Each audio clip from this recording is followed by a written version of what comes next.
safe to say that most of us could use a little bit more internal and external peace. But the concept of peace can mean different things to different people due to different life experiences. We know that our five senses can include our sense of taste, sense of sight, sense of hearing, sense of smell, and sense of touch. So how do you think your senses can contribute to your own peace? Let's hear how others can sense peace. Peace smells like fresh flowers in a garden. Okay, and what does peace sound like? Peace sounds like a waterfall. Peace sounds like to me is family barbecues or get-togethers. Okay, and what does peace feel like? Peace feels like a cool fall day. Peace sounds like a waterfall. And what do you think peace smells like? Peace smells like a lavender candle. Peace tastes like apples. Okay, and what does peace look like? Peace looks like a baseball game. Did you have the same answer as anyone else here? Discover how your senses bring you peace and practice it daily. In Hebrew, the word peace is shalom. That's Shalom. Hebrew is a language that is written and read from right to left.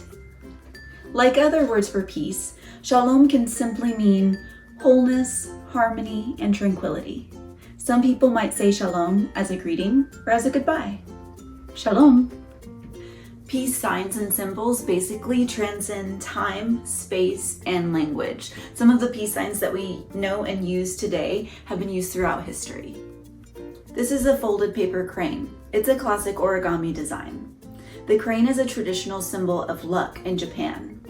In Japanese culture, it's said that its wings carry souls up to paradise. And it's also said that if a person folds 1,000 of these paper cranes, they're granted one wish. Here's another bird that can represent peace. In the ancient story of the flood, a dove was sent out of the ark and came back with an olive branch. So that came to represent a sign of life even after hard times. They put an olive branch on Roman coins along with the goddess of peace. And by the end of the 2nd century, this represented social and political peace and started being included as a symbol of peace in art. Even the famous artist Picasso used this as a symbol of peace in art after World War II. And speaking of World War II, that led to the creation of this and this. This peace sign was supposed to look like the signals that they used to communicate really far away, like from ship to ship. So pretend I'm holding flags, right? If I go like this, that would be the letter N for nuclear. And if I go like this, that would be the letter D for disarmament. Nuclear disarmament basically means like, put down the really strong weapons, man. Can't we all just get along?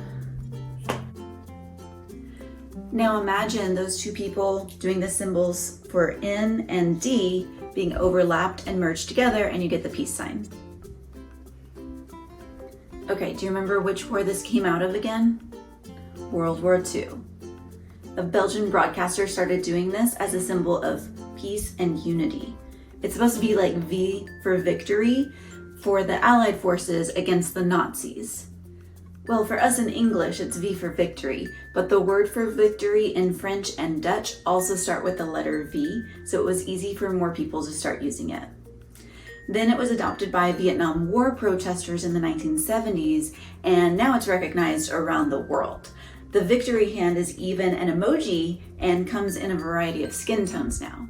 Well, I hope you like learning about the signs and symbols of peace. That's all I've got for now. Peace out. Paper cranes are associated as being an international symbol for peace, so let's go ahead and take a few minutes and learn how to fold one together. To make a paper crane, you'll of course need a piece of paper. You'll also need a pair of scissors. I'm going to use some highlighters to highlight the folds that I make so that way you can see them a little better on camera. But you don't need to use these or mark the folds. This is just so that way you can see which side of the paper I'm using and which way the folds are going. First, you're going to take your bottom left corner and fold it up to the top of the piece of paper. and that's going to give you a square. So now you'll take your scissors and cut off the extra paper.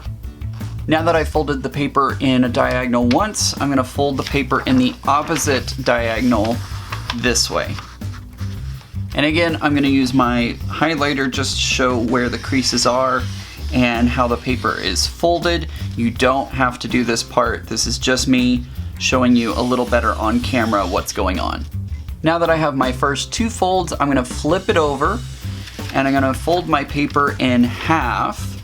And I like to say fold it hot dog style.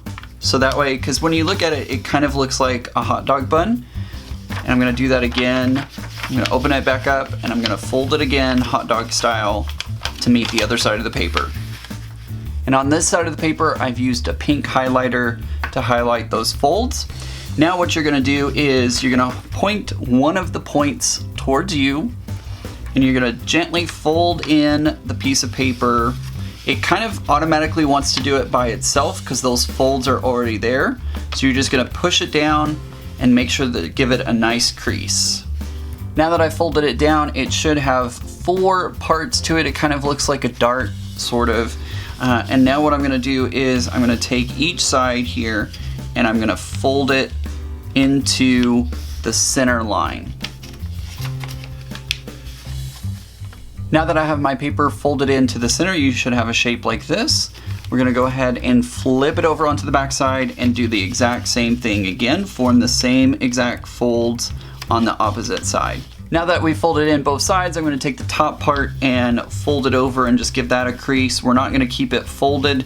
That'll just help out in the future whenever we start putting everything else together. And now I'm going to go ahead and open everything back up. I'm going to highlight this in green so you can see it. Now that I've highlighted those folds in green, I'm going to go ahead and pull this open while keeping this part down. And you'll notice that the paper just kind of naturally folds that way. And so what we're going to do is we're going to fold on the line that is forming whenever these pieces of paper kind of start to pop up. So it should look like that. Now that we have this part popped up, I'm going to take this fold right here, and again we're just going to crease this so it makes it a little easier to make this happen. So I'm going to open this part up and fold it down on either side. So now we have a shape that has our 2 legs and there are 3 pieces here that are folded. There's a little triangle in the center kind of sandwiched between the 2 bigger triangles.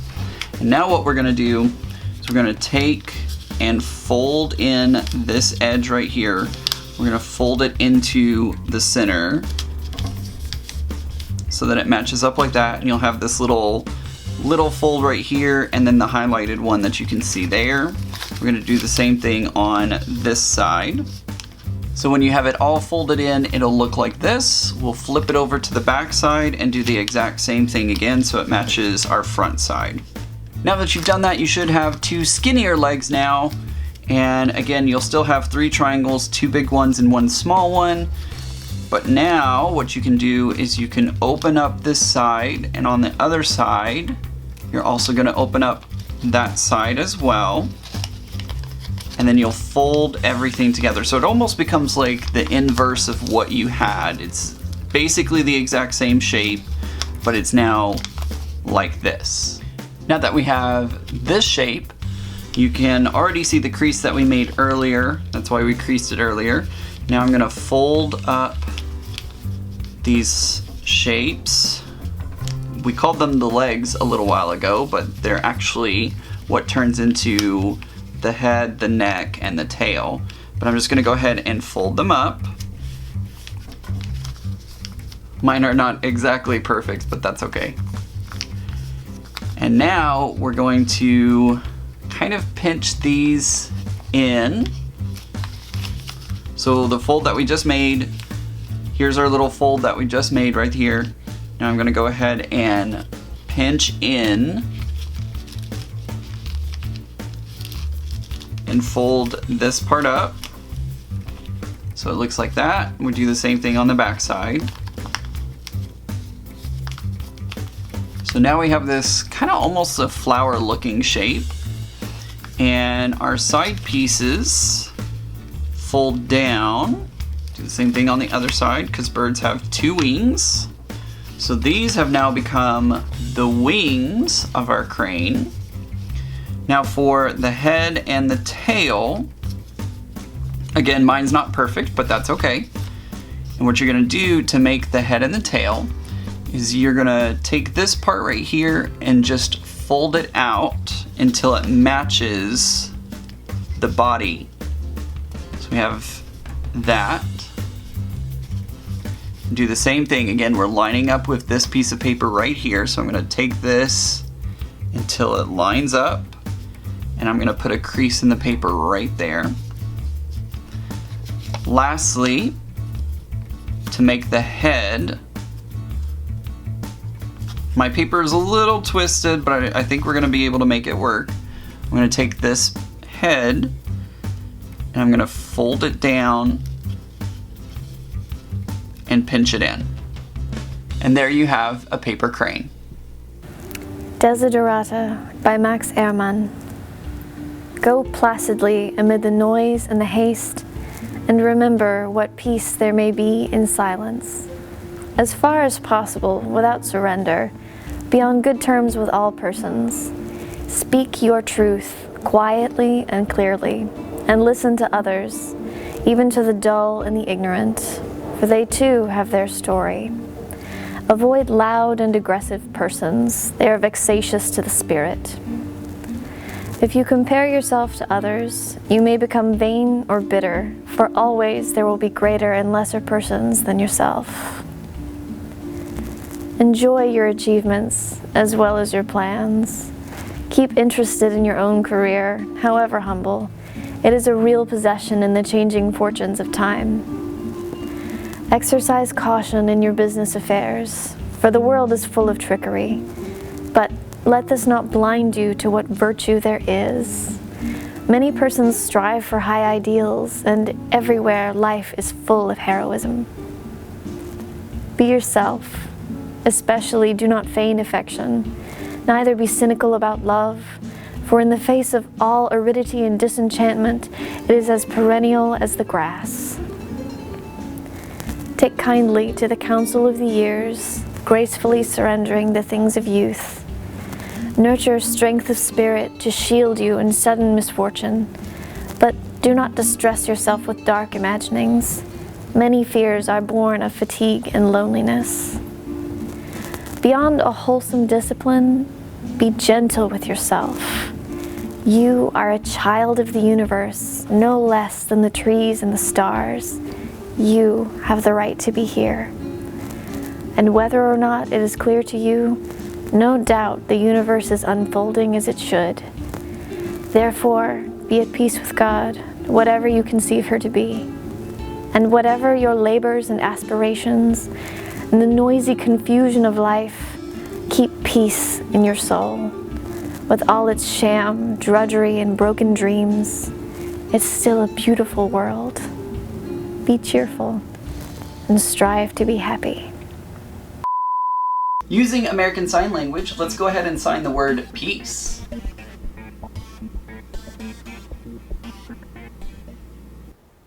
Imagine this. The year is 1945.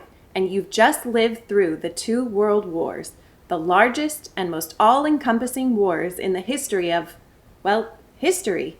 You never want to see the world so overcome by war again. What do? If you're United States President Harry S. Truman, you create the United Nations. San Francisco, California, a momentous conference begins. Here, leaders of the United Nations, representing all but a fraction of the Earth's population, are laying the foundations of international security in the post-war world. President of the United States. By your labors at this conference, we shall know if suffering humanity is to achieve a just and lasting peace. If we do not want to die together in war, we must learn to live together in peace. 51 countries joined the president in 1945 in forming the United Nations, agreeing to come together to promote global communication and cooperation to prevent and end wars. Says China's TV Sung. To ensure the fulfillment of our aims for effective international organization, we must lose no time. We must not leave this conference without having arranged for the setting up of a new international organization. Nowadays, there are 193 members, comprising almost the entire world. Now, the UN focuses on building global communication and cooperation so that countries can resolve their differences diplomatically rather than relying on force.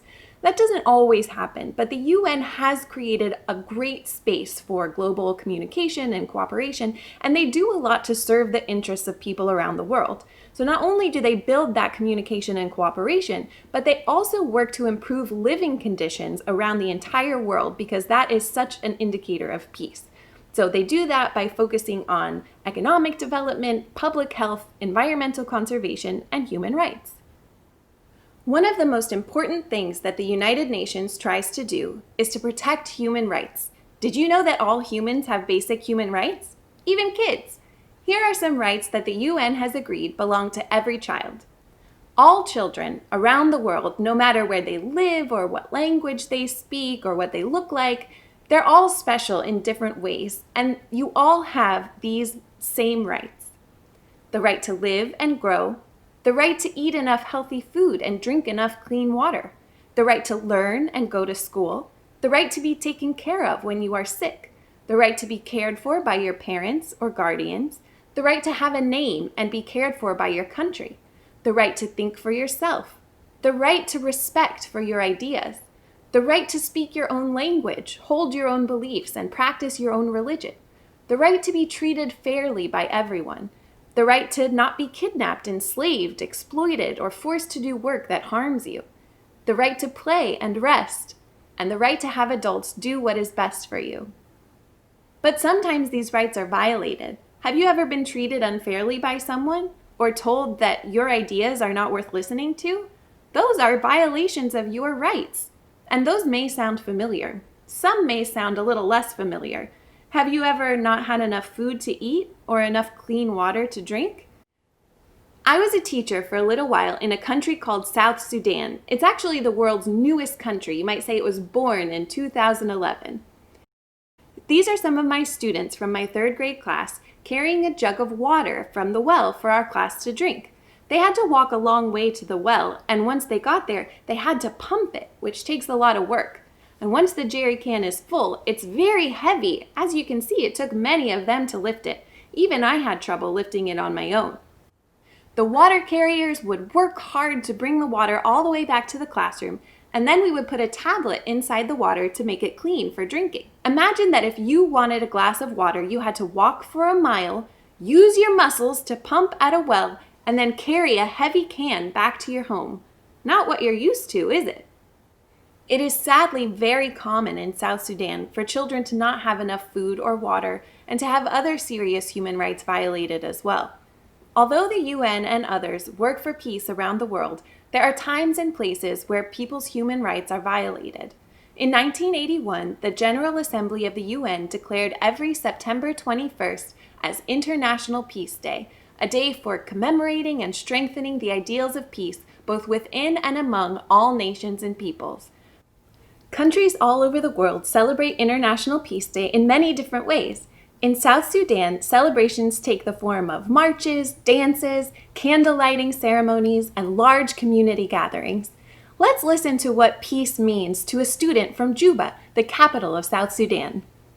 Peace was on the minds and lips of young South Sudanese students at the event. Peace starts from the heart of a human person. It starts with me. Like this optimistic student who made an honest plea to the youth. I was feeling really very good that we, the students and the young people of South Sudan, are coming to talk about peace because our parents have been suffering seriously because they need peace for us. So this time round, it's us, the young people, we need to stand up for peace as well so that our people also will know that we young people will need peace in South Sudan. International Peace Day provides us an opportunity for reflection. to think about what our country is doing well to protect the human rights of its citizens and what it could be doing better. If everyone celebrates International Peace Day by spreading a little intentional compassion, kindness, and hope, our world will be that much better. Hey man, I'm feeling that artistic inspiration. I think I'm gonna make a peace poster. Come join me. Let's get it started. Shoo! Ah man, I can't think of anything to do. Let's just go ahead and search Google Images for peace posters. Type. Wait, stop! You can't just Google search images. There's copyright issues with that. You're gonna get in trouble, and that's not peaceful to steal people's artwork, their original artwork. Oh man, I didn't think about that. What should I do, dude? Well, you can use this cool website. It's called the Noun Project. Oh yeah, let's take me there. Can you type it for me? Sure, I'll get my 8 legs and start typing. Ready? Yeah, I want to see it. Typing with my legs. Type. Noun Project. Here we are. And this website, you can use anything for free as long as it's for personal use. Aw, man, that's a great way to keep the peace. Dude, we're not infringing on copyright laws. Yeah. Yep, gotta respect copyright laws. Cool, dude. This website is awesome. And it's helping me keep the peace because I'm not infringing on somebody's copyright laws. Yeah. The end. Well, that was the journey about learning about copyright. We have other resources at the fortworthlibrary.org website. Great ebooks on art making and other resources for you, all for free. Go check it out, fortworthlibrary.org. Yeah!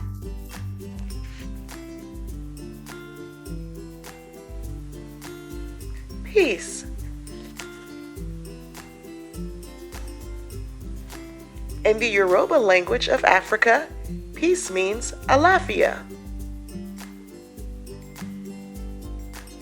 Alafia. In Russian, the word for peace is mir.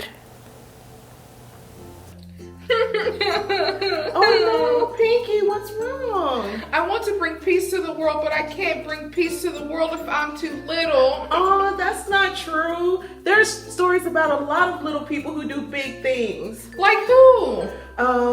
Well, you got the 3 Little Pigs, Little Red Riding Hood, and the Little Engine That Could. Now, he did big things. I'm no Dalai Lama or Nelson Mandela. Oh, you don't have to be like those people.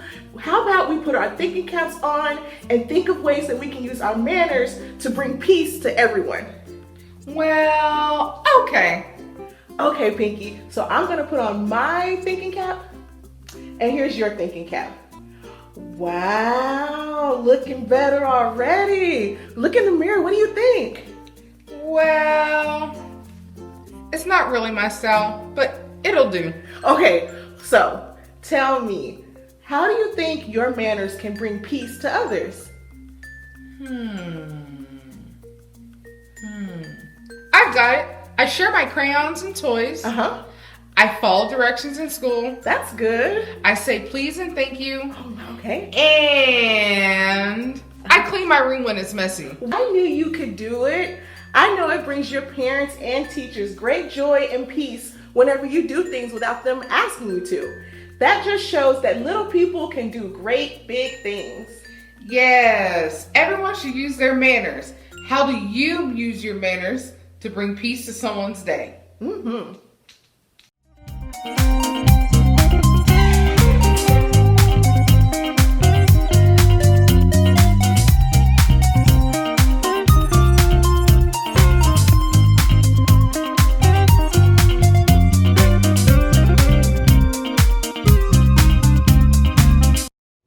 Have you ever heard of female education activist Malala Yousafzai or climate activist Greta Thunberg?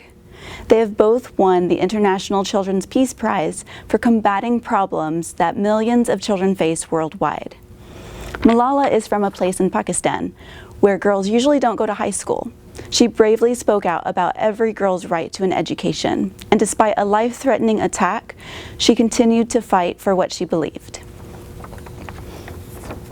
Greta was struck with how climate change is violating children's rights to life, health, and peace, and has mobilized over 7 million children across the world to strike like her for climate justice. She shows that children are at the heart of the fight for a more sustainable future. The International Children's Peace Prize is awarded each year to a child like them who fights courageously for children's rights.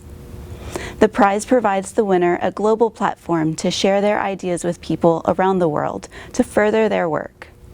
The winner gets a statuette that represents how children can set the world in motion, plus a scholarship to help them get an education all the way through when they earn a college degree. They also get over $100,000 to invest in projects connected to their area of work in whatever country they're from. Could you be the next winner? The International Children's Peace Prize is for children above 12 years and under 18 years of age from all over the world. If you stand up and fight for the rights of children, any person or organization can nominate you by filling out a form online at kidsrights.org. Children are change makers. Go to kidsrights.org to get inspired by stories from people like Malala and Greta, and then be the change you want to see in the world. Everybody knows about the Nobel Peace Prize, but let's take a few minutes and build our very own using items we have around the house. I brainstormed on what I wanted my Peace Prize to look like, so I created it out of some paper, some colored paper, and some glitter paper. But remember, look around your house and find recyclable materials to create yours. This instant coffee tin would be really great for a pedestal, so look around your house and find some recyclable materials that you can use to create your prize. So now that I have everything cut out, I'm going to go ahead and put my prize together.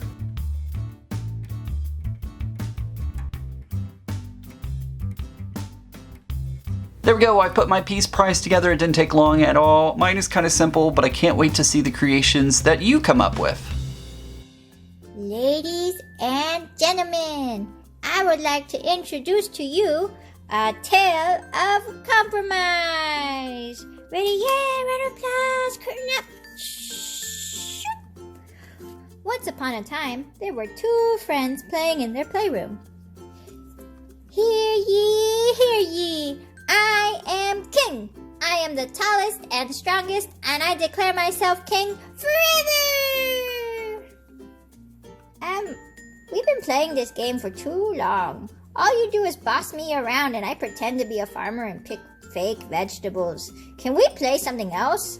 No! Did you not hear my declaration? I make all the rules, and you must play with me. I demand it. No, I don't have to do everything you tell me to do. This playing isn't fun. I'm going to the other side of the room and draw some pictures. Bye. Oh no, I pushed my subjects away. And I'm sad because I have no friends. Oh, sad. Miss Kim, nobody will play with me. You know, Mr. Spider, you can't come running to me every time you have an issue with your friends. You're going to need to learn conflict management. Oh, what do I need to know in order to manage my conflict? Well, you're going to need to know empathy and compromise. What's empathy? Empathy is when you put yourself in their shoes and imagine all the feelings that they're feeling. Oh, and what's compromise? Compromise is when you make a promise and they make a promise and you do something to meet them in the middle. That way, you don't get 100%, but you get some of what you want and they get some of what they want. Oh, I still don't understand. I learn best through music. Will you sing me a song? Oh, Spider. Of course I'll sing you a song. This is a great song that focuses on empathy and compromise. I'm gonna have some more empathy. Think about the other side. Think about being in their shoes. Think about things we can do. I'm gonna have some more empathy. Think about the other side. Focus on the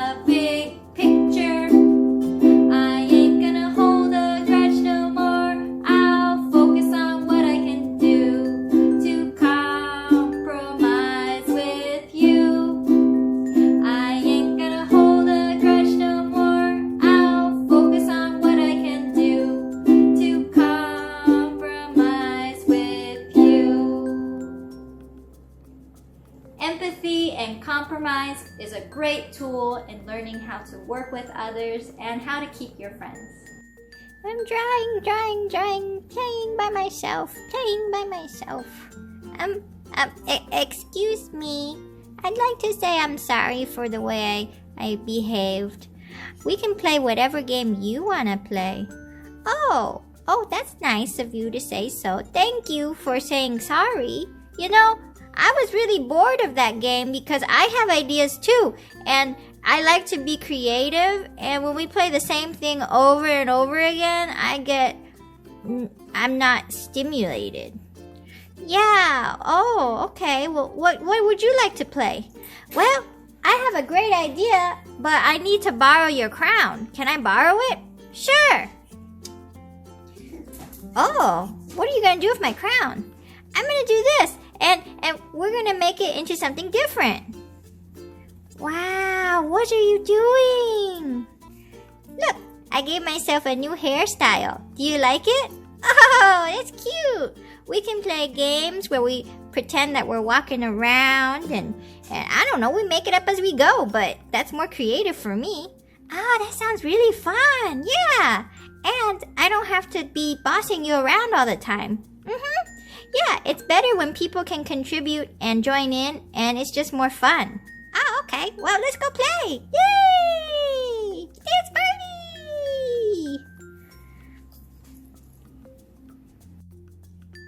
The end. Yay! Wow! Applause! I hope you liked our story, and I hope you learned to be more empathetic and learn to compromise. Love you. Bye! It's time for Shakespeare Says. I know myself now, and I feel within me a peace above all earthly dignities, a still and quiet conscience. This has been Shakespeare Says. What's the first thing you think of when someone says meditation? I bet it's someone sitting on the ground super still and quiet, just like this.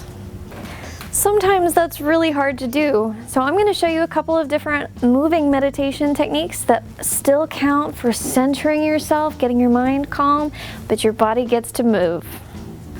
This one is called butterfly breathing. You can do this one sitting down or when you're walking somewhere. So my caregivers, if you've got a wiggly little one who needs help centering, doing some butterfly breathing might help. It'll also help them practice social distancing too. All right, everyone, we're gonna spread our wings up as we breathe in, all the way up, and then flap our wings down as we breathe out. Breathe in up, and down. If you're doing this at home, you can add a blanket or a scarf and use those as your wings. This one is called the seed sprout movement sequence. And this one's when you're feeling a little more wiggly and you need to get some of those wiggles out. Okay, so the first thing we're gonna do is we're going to hug our knees, make yourself really small. You're making yourself into a seed. My grown-ups, you can go down like this, but my kiddos, if you can balance on the balls of your feet. All right, then you're gonna unclasp your arms, you're gonna root yourself to the ground, you're gonna push slowly up. Feel that strength, feel that rootedness. Bring your arms to your center in front of your heart. Extend all the way up to the sky. Feel that sunshine. Extend your leaves. And then when you breathe out, you're going to start all the way over again. And that's the seed sprout movement. Now, if you can't get up and do any of these things, another way to sort of get your mind centered and get a little movement in there is you can make a drawing called a Zentangle, or doodling also helps. Stay tuned to the end of this video for more resources on that. If you can't love yourself, how are you going to love others? We learned a lot of different ways to think about peace today. All the links I'm about to talk about will also be in the description box below. If you want to learn more about young peacemakers like Malala, check out the juvenile biographies section for names of famous peacemakers that you want to learn about. We have digital and physical copies. You can check them out or place them on hold with your library card. If you're looking for books or videos about meditation, finding inner peace, self-love, and talking about difficult emotions, check out these curated book lists from our librarians and video resources from the Overdrive collection below. We have lists for little kids, big kids, and grown-ups alike. If you're looking for books or resources about meditative doodles like Zentangles or mandalas, the library has quite a few Zentangle books to get you started. You can find 1,000 lists about acts of kindness, but the best thing for this one is to just do an act of kindness for someone that you love. Start by asking the person you want to help what you can do for them. Thanks so much for joining us today. See you next time.